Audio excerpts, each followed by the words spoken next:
What up? It's Jimmy from odds.com. This is a clip from our big NCAA basketball show. To check out the entire show, hit the link at the bottom of the screen. It's available exclusively on odds.com. But we move on. And that concludes our conference action. We move over to Big Sky Country. They are closing out their regular season here over the next couple of days. We're at 3:05 p.m. Eastern. Southern Utah Thunderbirds, 18-3, 11-2 in conference at the Portland State Vikings, 9-11, 6-7 in conference. We're at the Viking Pavilion in Portland, Oregon. We have Southern Utah as 2.5-point favorites. This total sitting at between 145 and a half to 146 and a half. You know, that surprises me that they would be such short favorites. Okay, let's break this down. Southern Utah won their 8th straight game here in Viking Pavilion Thursday night, 68-58. It was a much lower scoring game than what Thunderbird fans have become accustomed to. Southern Utah was just 5 of 24 from 3. It's impressive that this team can shoot so poorly from distance and still win by double digits.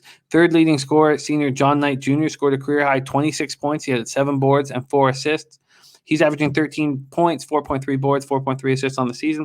Leading scorer, Tavian Jones, who Max has talked about often on this show. He did his thing, 21 points. He's averaging 17.3 on the season. The Thunderbirds score 84.8 points per game, hit 47.4% from the field, 33.5% from 3, and 74% from the line. Portland had won 5 of 6 before running into the Southern Utah squad Thursday night at home. In that 68-58 loss, they shot poorly. 31.3% from the field, 28% from 3. It took them a few games to get over the loss of starting center senior Amari McCray in late January. They're led by senior guard James Scott, who averages 13.5 points per game. He went for 20 in game 1.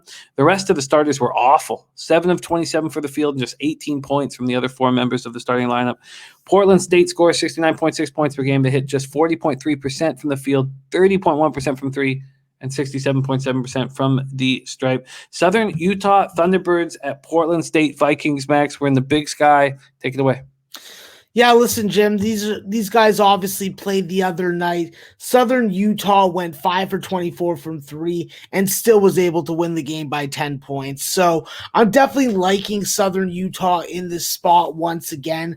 I think that with John Knight, he probably isn't getting to the line 16 times, but this is a team that definitely finishes their drives, and I think will have similar success. I think that there's going to be a lot of one-and-dones on defense, and three-point defense will be key against Portland State and guys like James Scott and Elijah Harkless.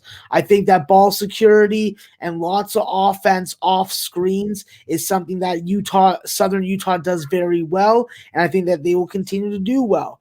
If they're able to close out on jump shooters and have a good first half where I have them as having a 9-point advantage, I do think that Southern Utah will be able to go wire to wire. They do have to be aware of a second half comeback from Portland State, especially in the second game.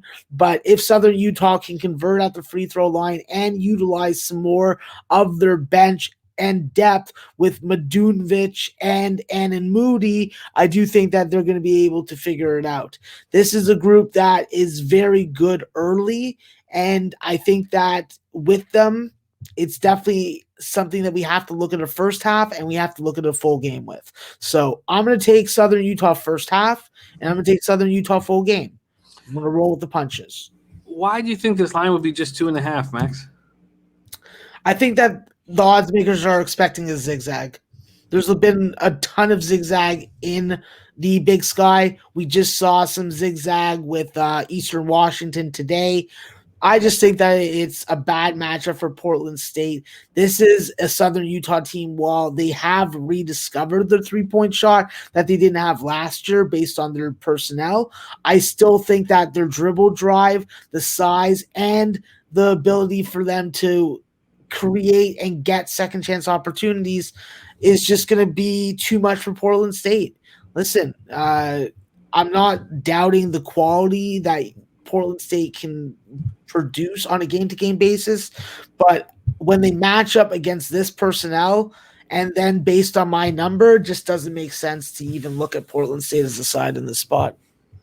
There's a -2 at -118, and then -2.5 to -110. Yeah, I'll take the -110 line. All right, full game -2.5 at -110. Interesting. I've been looking back at your record, and it's been a lot of fun tracking you. But the games where I've been scared by the spread, by the number that's being put up by the market, that you've shown no fear, and you've explained why, because it's based on Ken Palm and not your evaluations, you've cashed at a very high percentage of them. Very, very often I've been like, oh, I should have done it. I don't know why I was scared by the market. Here we go, -2.5 and -110 available at Circa Sports. That's Big Sky action. Max is also interested in the first half. We'll see what that is in the morning.